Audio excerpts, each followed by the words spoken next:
Hello po, no? Bongdano po, principal ng Caloocan High School. Alam nyo, ah, maraming mga principal ang followers sa Sir Bong. Sabi nila, Sir Bong, yun namang mga ano natin, yung mga appeal natin, dapat, yung mga demands natin, dapat yun naman ang i-vlog mo, no? Tama din naman. Oo. Binabati ko yung mga principals natin dyan sa Bataan. Diba? Meron tayong mga ano dyan mga followers sa Bataan, ng mga principal nanonood talaga. Diyan sa San Jose meron, De Baisihan, no? At maraming pang iba na nagchat-chat sa akin mga principal. Tama naman kasi this June, di ba? Ay magbibigay na naman ng 10,000 na cash allowance sa mga guru natin. Ito yung dating chok allowance, di ba? Ngayon ay cash allowance na 10,000 ibibigay sa bawat guro, sa bawat classroom teacher. Wala dito yung mga non-teaching. At wala din yung mga department head. Pero dapat, yung mga principal at head teachers ay sinasama dito. Kasi sana naintindihan po ng DepEd na minsan palaging wala, di ba? Palaging wala.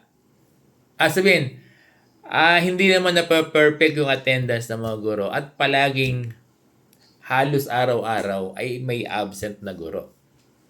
At kung may absent na guro, sino nagtuturo? Ayan, head teachers at mga principal. Actually, ang mga head teachers nagkakandak ng lock. Kung wala man silang classroom teaching, gumagamit din sila ng mga supplies. Wala nang pinagkakaiba yan no? At yung mga principal din. Kung walang mga guro, karamihan sa mga principal ay nagtuturo din sa klase kasi kulang yung guro nila.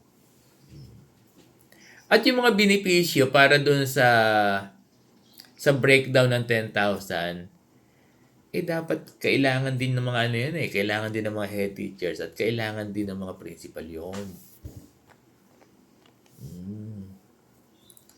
Minsan, hindi naman din sapat yung mga MO. Hindi Caloocan High School kasi malaki ang MOE namin, no? Yung mga malilit na school, marami school din na hindi naman din sapat yung MOE para dun sa supplies nila. Kaya yung mga principal, di ba, nangangailangan din ng supplies yan kaya kailangan din nila nung 10,000 na cash allowance. Kaya sana, huwag limitahan ng ating DepEd. Yung cash allowance ay para lang sa mga teachers o mga classroom teachers. Dapat, sana po yung 10,000, sana itong na to, pwede naman po ibigay, no? Ito sanang June, sana makatanggap din ng 10,000 na cash allowance yung mga head teachers at yung mga school principal. Sana po nakikinig yung ating DepEd Secretary. Hello po, Yusek Fatima. Na sana po, sana po maisama yung mga principal dito sa cash allowance. Alam niyo po, napakatagal ng panahon na inaapila ng mga head teachers at ng mga principal, school heads, na magkaroon din sana kami at yung mga head teachers ng cash allowance. Sana itong darating na June ay maisama na, finally. Kasi matagal ng clamor yan ng mga principal, ng mga school heads na maisama yung mga school heads sa 10,000 na ibibigay sa mga guro this June.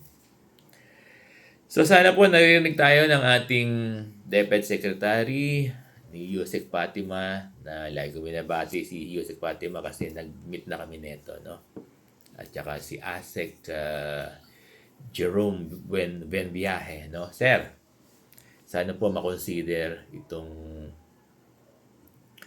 10,000 na cash allowance na mabigyan din yung mga head teachers at mabigyan din yung mga principal. Sana itong darating na June ay hindi lang mga classroom teachers. Ulitin ko po, Matagal na po itong hinihiling ng mga principals, sa mga head teachers na maisama kaming lahat sa cash allowance. Maraming salamat po.